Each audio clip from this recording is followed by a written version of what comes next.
We're back with another episode of Red Sea Full Time. Agent Benitez strikes again, taking points off Chelsea. Absolutely fantastic. And Trent Alexander-Arnold announces himself and confirms he is the best right back in world football. We're here with your Red Sea Full Time, your match reaction, everything Liverpool Newcastle. Let's roll that intro.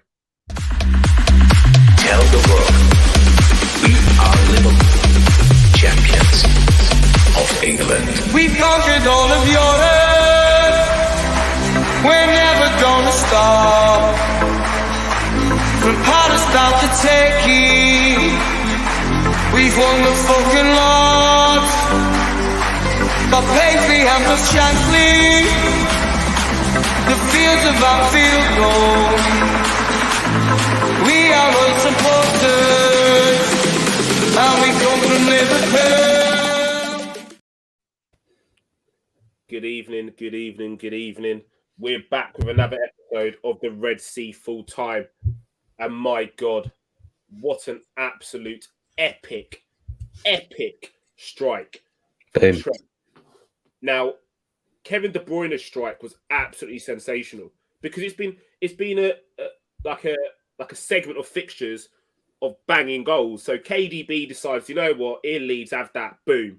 And I'm sitting there thinking, flipping hell, KDB's back.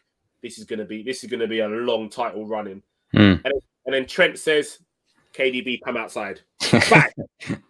Absolute banger. Like it's just a touch, and then to strike through the ball. Yeah. And do you know what? A little bit of praise has to go to the goalkeeper because he's got a fingertip on it. Yeah. He's had a good game tonight. He's had a decent game, but you don't stop those. So he can't feel upset, he can't feel aggrieved. When you've got a striker of the ball like that hitting a ball with that ferocity, you don't stop those. You just don't have them. Craziness, wasn't it? What a goal. You can't start anywhere else other than that goal. And like you say, we were just having a quick chat off air about is Trent the best right back in the world. I mean, I'm sure he is.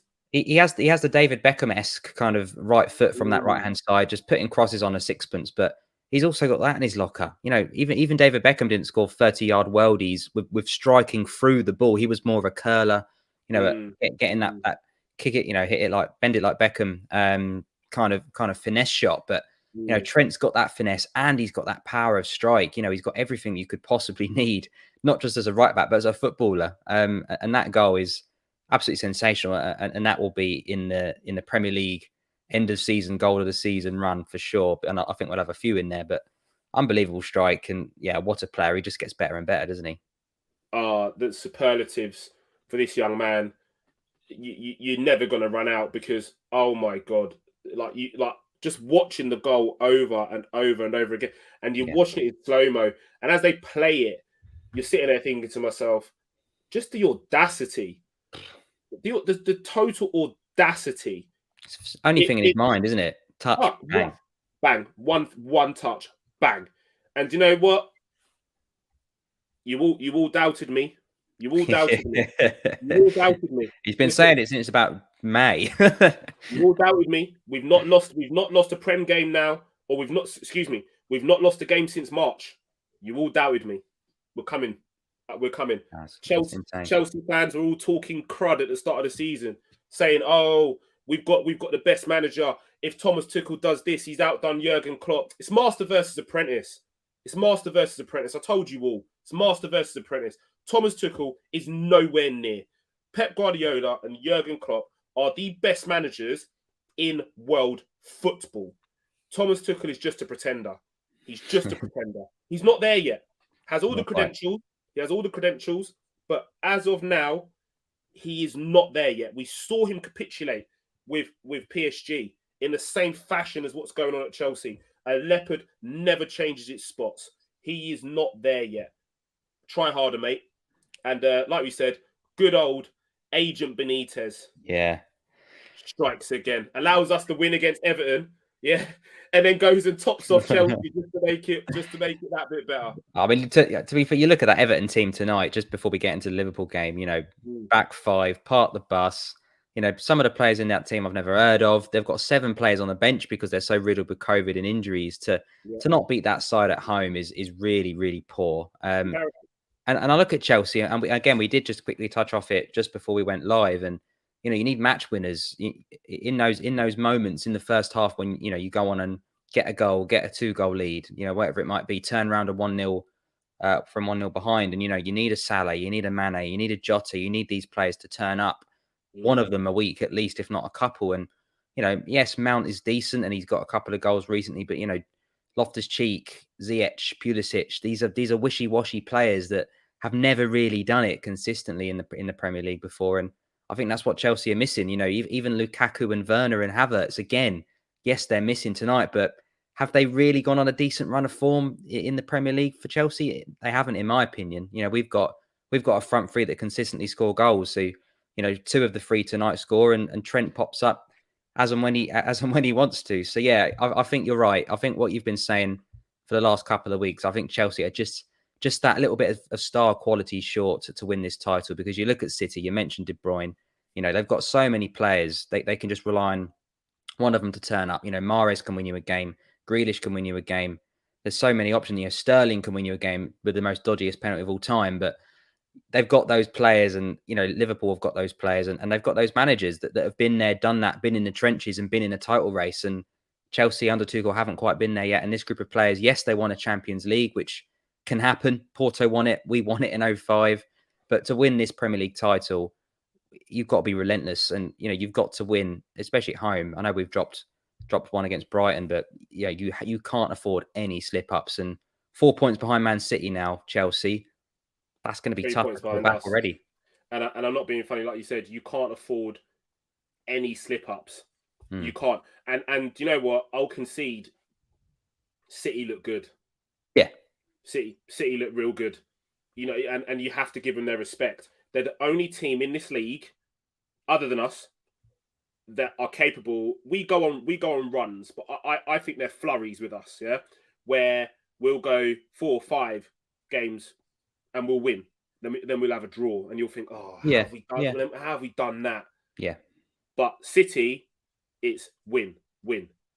Win, always has been. Win. And that's the thing with Manchester City. So guys, excuse me for being pessimistic. I am pro revenge tour, but it's now time to get that seatbelt, strap yourself in, and hang on to Manchester City's coattails. It is. Because when we play them, that will be the moment that we have to take everything, and then we have to keep our noses in front. I mean, we were discussing it last night, weren't we? About potentially being a point, didn't we? Another year where it's just a point, or is it 100 points? Is it 99 points? Literally. What is it to win this league? Spot on. Like you say, that season when we came behind them by 1 point, we did hold on to their coattails. We matched them every week. And the only reason we didn't win the league was that John Stones clearance off the line in that head-to-head game. So you're absolutely right. Absolutely spot on. Or that company fucking banger. But yeah, true. Oh, gonna laugh and cry. I know. Right, let's get into the meat and bones, because there's a small affair of a Liverpool versus Newcastle, and the game started under a bit of a cloud. Virgil van Dijk, Fabinho, and Curtis Jones all testing positive for COVID-19. Interestingly enough, I've been doing a little bit of digging, and all 3 are not experiencing symptoms. Okay. So it seems as though they've got it, but they're not experiencing symptoms. So I'm led to believe, in terms of what's being posted around and what you're hearing, don't worry, I don't talk to the dinner lady or whoever's mum or this and that. It's all rumours. But so when you read, it's supposed to be symptomless that they've got, but they've just tested positive. And this thing doesn't seem like it's been going away. I mean, Thomas Frank of Brentford made a very, very good suggestion in terms of kind of like a circuit break for the Premier League to protect the Christmas fixtures, which I think isn't such a bad idea. There is room in the calendar to slot these games in towards the back end of the season. The Christmas fixtures are a figment of English football history. It's what we all sit down on Boxing Day. We all go, you know what? We've rammed ourselves full of turkey yesterday. and we're eating leftovers. It's either you go and grab a beer, a gammon sandwich with a bit of cranberry and a bit of stuffing inside. You wedge that in a bit of bread, and you're like, right, That's me sorted. let's be having you. Well, we're the Boxing early game, aren't we? Boxing Day. I think 12:30 against Leeds, so that is literally going to be my day. Exactly. You do. You go and grab a beer or a cider or whatever it is. You knock around 100%. in the fridge and you have a rummage and you think, right, box of selections, gammon sandwich, and a beer. Let's go. Yeah. Bring it on, mate. No, absolutely. So I agree with everything that he said there as well. So ultimately, we're going into this fixture, and we're not knowing what to expect really. And I have to say, my son didn't really paint himself in glory to start with. No, he didn't, did he? Talking about that opening goal from Newcastle, because it was a great hit from Shelby. You know, left Alisson. It was, but it was two mistakes from Thiago, wasn't it? Initially giving the ball away on the edge of the Newcastle penalty area. Newcastle getting a good counter attack that, you know, most things went through St. Maximin tonight, who ran himself into the ground. I think he asked to get subbed off about 7 times before they took him off. But yeah, you know, again, the ball goes into the box. Thiago again, kind of half-heartedly off balance, clears it straight to him. And yeah, you know, fair play to Shelby. Picks out an absolute belter of a goal. Not quite a Trent, but enough to curl it into that bottom corner. And I think the good thing with Liverpool this year, compared to last year, we went behind quite a few times last season, especially at home. And you couldn't really see any way back in the game. Even if it was a goal in the first 10 minutes conceded, it was suddenly like, well, there's 80 minutes left. But once teams park the bus and go 1-up, we've got no answer to it. And we panic and we looked unsure and we didn't really have a game plan. And this year, everyone was like, okay, 1-0. You know, we back ourselves to go and get a couple, maybe 3 in this game. There's another 83 minutes left. So to see the confidence through that team, even without Van Dijk, even without Fabinho, was really refreshing. But yeah, I agree. Thiago didn't have his best night, if I'm totally honest. No, it's not. Look, it's not the best football I've seen him play, but he done some good stuff. The passing was there. You know, he was trying to get involved and break things up, but he just seemed a little bit off the pace today. Yeah. And that early indication and what we saw with that goal we conceded just kind of spelled his night. Really, everything he touched kind of turned to shit a little bit. To be fair, and you just as a player, you have them nights. You know, is it the fact that he's looking around and thinking, oh, my little Brazilian buddy's not here. I'm a little bit more exposed. You know, players think that sometimes. You know, when they get used to playing with someone. You know, and he's been great with Fabinho, isn't he? That combination has been brilliant. That combination, that connection that they have, you start to think to yourself, oh, damn, he's not here. Can I venture forward as much without that risk? Can I go and make that tackle? Because if he skips around me, I've got a man covering me. You know, it's difficult. So you kind of have to say for Thiago, keep going, keep pushing, keep playing your game, because you have to give him license to do that. And sometimes when it does go wrong, you're sitting there thinking, "Oh my God, what are you doing?" Because it looks hideous. But when it comes off, you're like, "What a player!" I mean, Hendo plays that DM very differently to Fabinho, doesn't he? Fabinho literally sits there, hoovers up everything, whereas Hendo likes to be that deep line playmaker and likes to venture forward. Let's be fair, Hendo likes to go past Thiago. Fabinho rarely overtakes Thiago on the pitch. He would always be behind him. So you're spot on. When Thiago's playing these through balls with Fabinho behind him, he's got that insurance policy. But when he does it without Thiago and without Fabinho and without Van Dijk there as well, definitely the pressure is on to make that pass count. And you know, he's not one of them guys that does the basic pass. He's always looking for that little special. And you know, I like to see that, but at the same time, like you said, sometimes you are going to have those kind of games where it just doesn't come off. And there was a couple of times. Simple balls out to the left, to the right, overhit, off the pitch. And yeah, everybody's had those kind of games. But like you say, if we get to play Spurs, which looks increasingly unlikely, I think he'll be back to his best for sure. I agree too. I mean, we look at that goal from Shelby, and it's a great disguise on the goal, because he's almost used the defender to route Alisson. Alisson's unsighted. You know, normally he's going to make a move to try and get that. Obviously, he's very, very unsighted. It's a good finish from Shelby. We know he's got that in his locker. This isn't anything new from him. You know, he's a wonderful striker of the ball, a player which has had his issues. 69 appearances for Liverpool across 3 years at the club. You know, so he did all right in his time for the club. He made appearances. He was in and around the squad. I just think he was a victim of the current situation that we had at Liverpool at that point. and he went on to Swansea and played some decent football. Yeah. Popped up back at Newcastle, back at Swansea, back at Newcastle. He's been a bit of a journeyman between those two clubs. So he's doing well to get back into Eddie Howe's squad because he is a decent passer of the ball, and sometimes he is a joy to watch. And when he's capable of those moments of magic as well, which you're seeing there, you're sitting there thinking to yourself, "Oh my God, it's going to be one of them nights." Especially with the backdrop that's happening at the moment with the state of the COVID situation, you're thinking we're in for one of those nights when everything you touch just turns to mush. But we had other ideas. We turned it around. Talk to you about Quickly. the equaliser. Yeah, so it was an interesting one, wasn't it? Because there was a kind of collision between two Newcastle defenders, kind of head injury. And David, who does our thumbnails, asked me a really interesting question, because at the time I was like, they've bounced heads to each other. Liverpool are on the attack. The whistle's not gone. You play to the whistle, and Jota at the second time of asking after a decent save from Dubravka puts it in the back of the net. But David's question was, that's a Champions League final, and that happens against Liverpool. You're fuming, aren't you? But you've got two centre-backs on the floor, head injuries, game isn't stopped, and you concede. So if I take my red goggles off, it's probably a bit fortunate that's gone. But at the same time, you look at the goal against Man United for Arsenal, similar. De Gea goes down injured. Ref doesn't stop the play because it's Fred on De Gea. It's not a foul. It's Man United v Man United and Newcastle v Newcastle. So you play to the whistle and you put it in the net. So Liverpool have done nothing wrong. Nah, I'm not buying it. Champions League or no Champions League, I'm not interested. Like David, we got a lot of love and respect for you, mate. Because obviously you're a sensation at our thumbnails, but you ain't getting let off around here, son.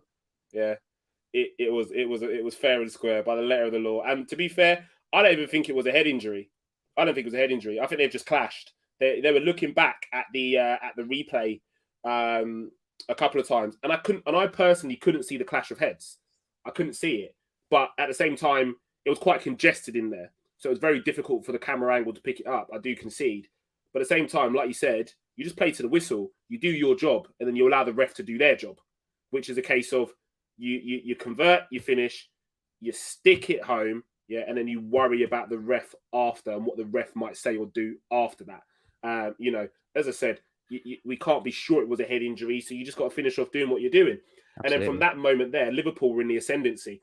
At that point, Newcastle struggled to get out of their box, out of their half. And everything that Newcastle did, everything good that Newcastle did, was at the heart of one man we discussed yesterday, St. Maximin. It was. He's an absolute joy to watch. Like, there was a point where he had the ball on the outside of the box. It was the trickery, the step overs, and the showmanship. I really like him. I really like him. You're in my camp now, yeah? Definitely more than you were. No, mate, I've always liked him.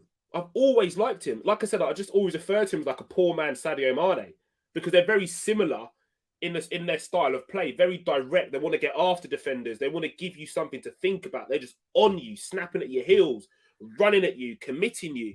That is fantastic. I just think, and we spoke about the Traore comparison. Traore just looks like a beast. Like he's just an animal. That's what I like about Traore, the pace, the power, the aggression that he plays with. I like the St. Maximin trickery, the conniving behaviour that he has to say, do you know what? I'm going to run at you with this ball. I'm going to commit you. You got two options. You can let me go past you and stick it in the back of the net, or you can try and tackle me, which means you're going to bring me down. Yeah, that's what I like about St. Maximin. And you think about the snapshot that he had. He's giving Konate absolute hell. Like Konate's like got twisted. So much so he's probably got twisted blood. Like he got twisted that much, and then he's let the shot off, right? Yeah. And Alisson's made a fantastic save, and you heard it beat off his palms of his glove. Yeah. So you knew that was hit with, intensity. He's really got after that ball. So yeah, St. Maximin was bright today, and then unfortunately ended in him being injured. And I think it was just a case of he just burnt himself out because he was trying to change the game and trying to do something to get Newcastle out and actually get something out of the game. I mean, 100%. from our perspective, as I said, we had them hemmed in for large parts of that game. Talk to us about that second goal. Yeah, so just quickly on St. Maximin, I think I was very surprised that Callum Wilson didn't start the game because, like you said, he's up there all by himself. You know, Joelinton was more effective in their penalty area as a defender than he was as in our penalty area. So yeah, St. Maximin was fantastic, especially first half when he was full of energy. Yeah, every time they got the ball, it was to him. He was getting the ball at his feet, running, taking 20, 30, 40 yards with the ball. And I felt that Liverpool actually didn't play quite as high a line as they usually do. Whether that's because Van Dijk's not there, I'm not sure. But we were a lot deeper and we were running backwards towards our goal a lot more, to contain St. Maximin, I felt. So, he's affecting, let's be fair, the best defence in the league to slightly adjust their style. And yeah, the amount of times he got forward, got down the right-hand side, put some good crosses in. I felt like he was really trying to put himself in the shot window. And like you say, that shot as well, which was unlucky. And yeah, just literally at the end, he had nothing left, did he? But yeah, the second goal, John Joe Shelvey undoes all the good work that he did for his goal. Kind of wraps up his Liverpool career. For everything he does well, he undid it with something not quite so good. Passes the ball back without looking. Mane reads it. Dubravka makes again a good save. I think he was very unfortunate to concede 3 tonight because he got a touch on all of them. And Mo Salah, you give him a chance in the box, you give him a half chance in the box, he scores. So he takes that one and makes it 15 consecutive games with a goal or an assist, which is equaling Jamie Vardy's record. So again, he just the records keep tumbling, don't they? So from that point, I think when you're 2-1 up at home against Newcastle, yes, we were there last season when Newcastle clung on to that one goal and managed to get an equaliser at the end. But I felt from that moment, game over. I mean, let's talk about this comment here. Mane would never go down to earn a pen Good ever. Comment. It's an interesting one because if he goes down, it's a pen, right? It was. It could have been a red card. It was a pen. I mean, was it just outside? I think it was just in. But yeah, it is a foul. And yeah, I feel Mane has always been quite honest. But I also think he doesn't want Mo Salah to score a pen. I think he wants the goal himself. I like you said, I think there is an element of him wanting to score, not necessarily to stop Mo from scoring, but I think it's just a case of I want a goal so bad. I have that burning desire to finish, and there's nothing wrong with that. And again, I don't necessarily think it's an honesty thing. I think it's a case of that round thing there goes in between those. If I'm on the floor, I can't put that round thing there in between those. So I'm going to stay on my feet and try and finish. And then if I don't finish, I then give the referee a decision to make. And if Mo Salah had have skied that in terms of on the rebound, I think we're looking at a pen anyway. Yeah. Because you forced the referee to make a decision. You forced him to make a decision. Yeah, 100%. I mean, like you say, we've seen it before. We've seen Gerrard against France play the ball back. Henry gets in there. Very similar. It's either the goalie brings him down or the defender has to, because otherwise he's going to score. And yeah, you're right. If you've got Mane or Salah in those positions, whatever kind of happens in those situations, Mane either puts it in or the other one finishes it off. And that's why I'm a little bit worried about the African Nations Cup, which we touched on. If those two go, yes, we've got Firmino, yes, we've got Jota, we've got Origi, we've got Minamino, we've got Chamberlain, but those two are special, and the way they play together is a massive part of our game. They are, and you can't replace them. They're irreplaceable. Yeah. But we have Firmino. Yeah. Good to see him back. Very good to see him back. We've got Jota. Yeah. Which is a nice to have as well. Absolutely. But on the flip side, Harvey Elliott's back in training. Okay. Fantastic. He's running now. He's doing ball work now. So he's more of a midfield three, though, isn't he? Rather than a front three. You say that he can play both. He went into the midfield solely because of his absolute fantastic ability, wonder kid. But what's stopping him lining up off the right of that front three? Nothing. So, like you say, if Chamberlain can do it, Elliott can do it. Yeah, there's levels to this. Be interested to see your thoughts on him, because again, I think they said he's not played 90 minutes in the Prem since 2018, and again he's brought off I don't think around he can. 60, 70 minutes I don't. tonight. It's not a bad thing. I don't think he can. I don't think he can do 90 minutes in the Prem. I don't think he's capable. And that's not a disrespect to him. I think that we're trying to protect him because he's only ever one bad tackle. He's only ever one bad groin or one overstretch or trying to over impress from a serious injury, which keeps him out for 3 to 6 months. True. Why would you want to gamble that? So I'm totally okay with him not playing 90 minutes in the Premier League. I'm fine with it. You know, I don't see a problem. I do see it where I do see a problem is if he was to get injured again. Because if he gets injured again, that's Liverpool career over. It's game over. He's still batting with Keita, isn't he? One of the two. I don't think he is. I don't think he is. No, okay. I think Keita's gone. I think Keita's gone. Reason being is that Ox's performances in comparison with Naby Keita, Ox has been electric in comparison with Naby Keita. And the reason why I say that is just his ability to stay off the off the operating table or stay off the physio table. Naby Keita, for whatever reason, and this isn't a slur on Naby or an attack on his ability, but it's an attack on his availability. You are never available. I don't think he was particularly great when he came on. He looked a bit rusty, which he's always going to be. He's always rusty because he's always come back from a 6-week layoff. When he gets momentum, he gets a bit of momentum and he's starting to play games, sustained minutes, you start to think to yourself, do you know what, mate? This Naby kid is actually, he's all right. He can, he's got a little bit of something about him. And then whoop, he kicks a blade of grass and he's down injured. And you're sitting there thinking to yourself, oh, there's the one that we knew. Wasn't that imposter? That's the real Naby Keita. The one that's about to have 6 weeks out. That's him. And that's the problem. Yeah. I still think that third midfield position is up for grabs. I know Thiago has definitely grabbed it lately. But, you got Elliott, you got Jones coming back, you got Ox, you got Keita. I still think there is that one place that's not quite nailed on just yet in that midfield three. It's fully nailed on. Thiago, listen, the starting midfield three, we all know what it is.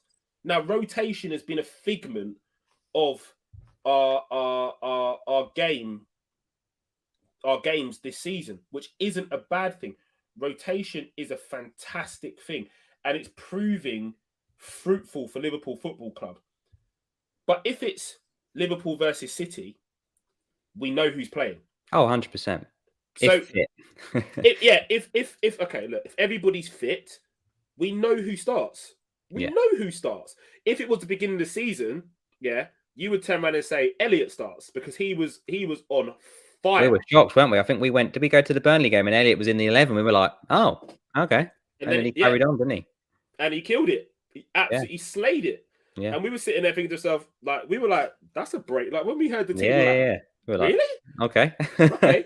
And then he shut it down and we're like, okay. And then he kept on going and then obviously the untimely injury, which was nasty. Yeah. But like I said, at the end of the day, it's now time. He's going to have to wrestle that shirt back. Yeah. From Thiago, that's going to be very difficult.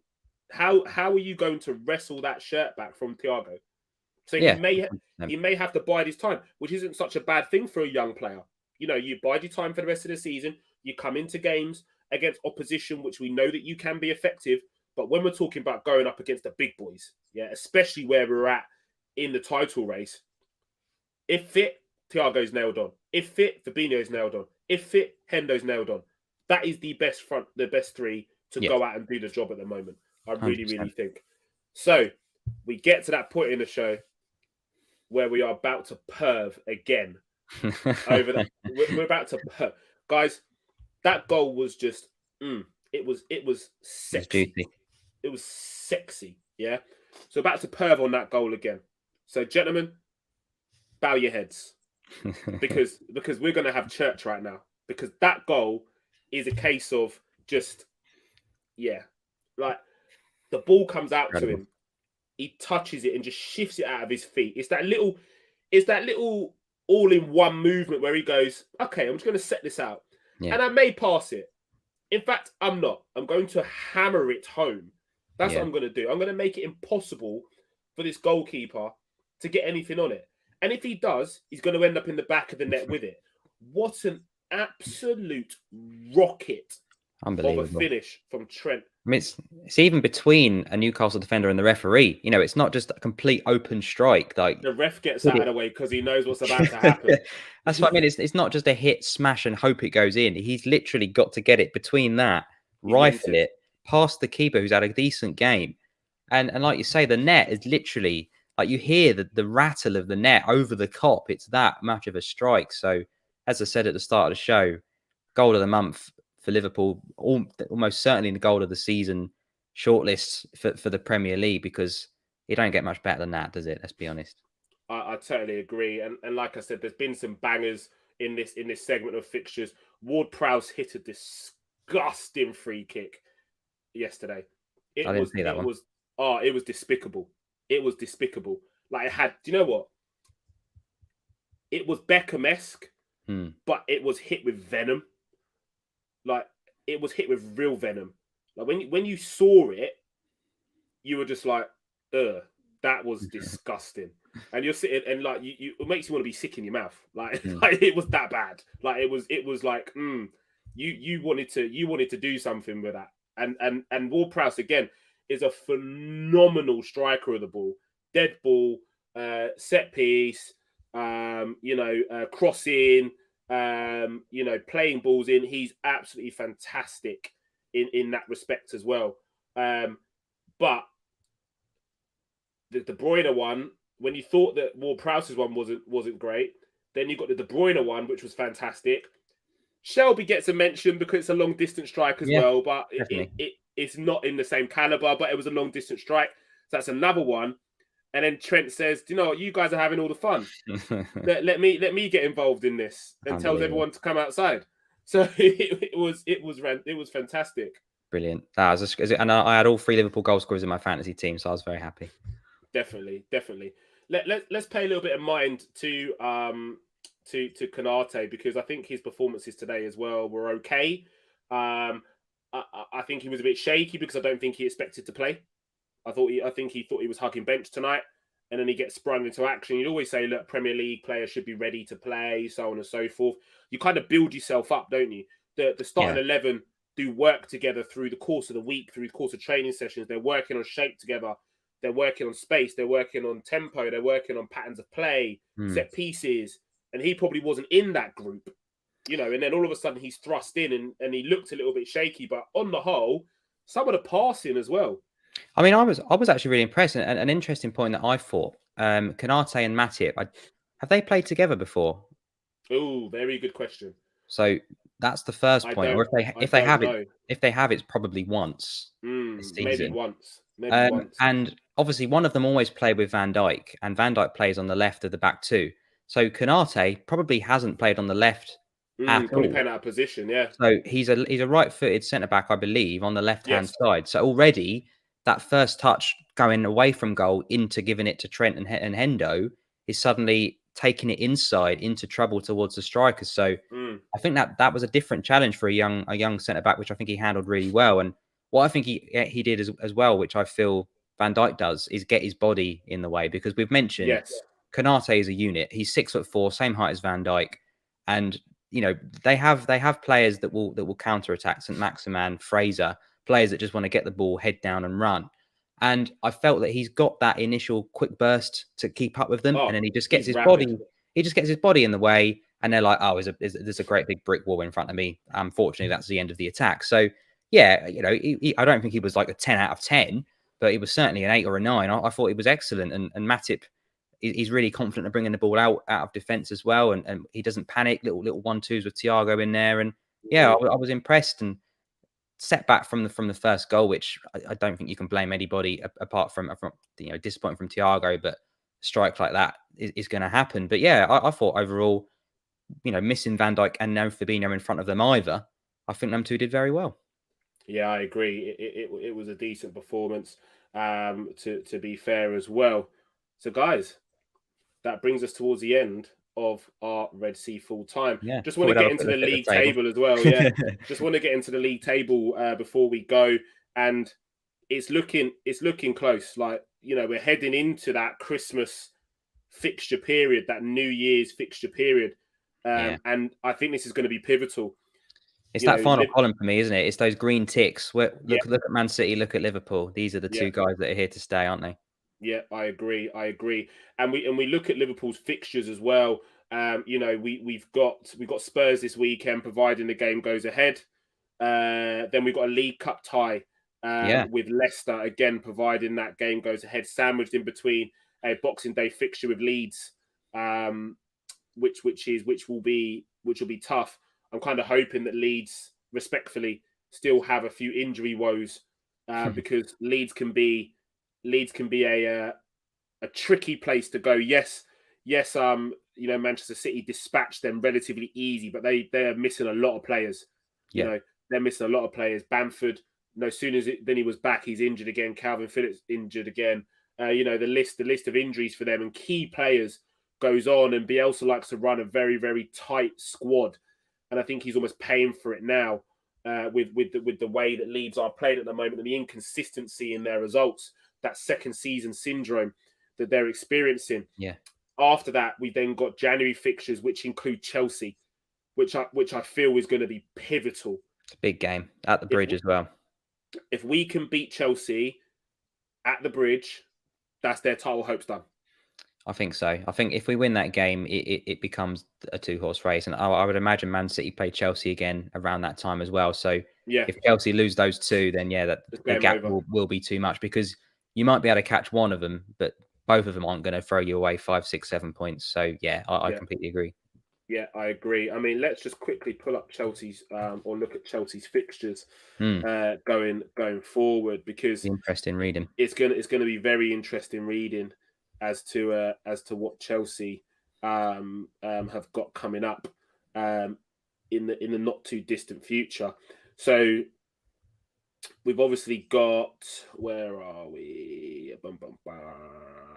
So on Sunday they go to Wolves, providing that fixture goes ahead. And then on Boxing Day, it's against Villa. That's not Agent Gerrard. That ain't gonna be easy. No, not at Villa as well. They're on good form. Yeah, because Villa are playing some serious stuff. They're playing some serious ball.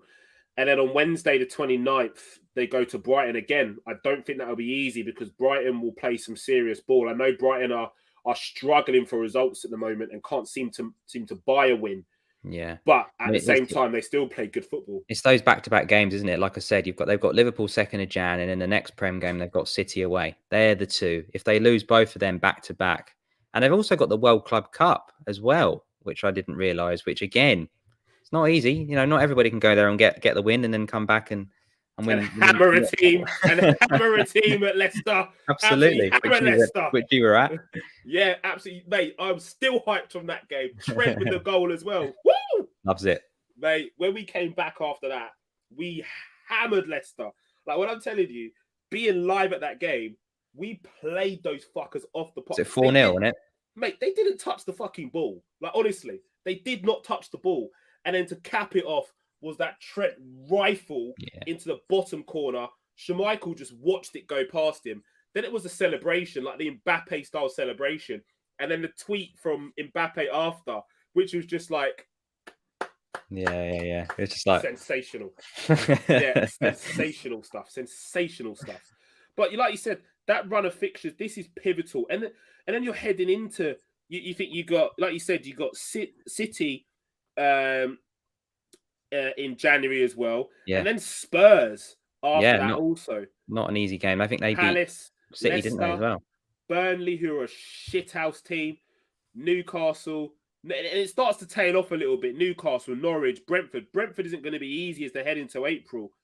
Southampton, who are probably going to be fighting for their lives. So this doesn't make great reading for Chelsea heading towards the penultimate point of the season.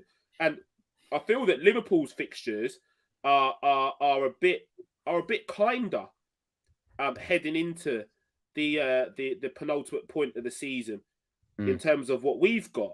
I mean, if you look at Liverpool's fixtures, obviously, if it is to go ahead, Spurs on Sunday. The Boxing Day fixture against Leeds at Anfield, which would be nice because it means the players haven't got to stay away the night before. They don't have to. Yeah. They don't have to travel. It's at home, which would be a nice one. And then we go to the King Power on Tuesday the 28th of December. I'm expecting nothing but 3 points. And then again, we spoke about the Stamford Bridge tie for Liverpool on the 2nd. And then after that, we're back to Brentford, or Brentford come to Anfield. Sorry, hopefully we can play them off the park, and then Palace, which will be a difficult game. They're in good form. You know, and then Leicester come to Anfield again, and then Burnley, who are a shithouse team. Norwich. It's a massive part of the season, isn't it? This is the bit that separates the men from the boys, and already Chelsea are struggling. So yeah, I think we'll have a 2-horse race by the time you get through mid-Jan, and Liverpool play Man City on the 9th of April, which isn't too far from the end of the season. One for the diary that in a 3 p.m. kick. It's a 3 p.m. kickoff. No, it's not. They haven't scheduled up to that. It could never be. It could never be. If that's a 3 p.m. kickoff, can you imagine? There'll be riots. It'll be Sunday 4 p.m. They haven't scheduled up to that date yet. It freaking better be, because I'm telling you now, there will be absolute riots if that is a 3 p.m. kickoff. I think people will boycott. And then last game of the season, we got Wolves. Ooh. I know. We had them quite recently as the last game as well, I think. That could be the stadium parade, because it's at Anfield as well. Ooh. We need a Premier League trophy parade. Oh yeah, mate.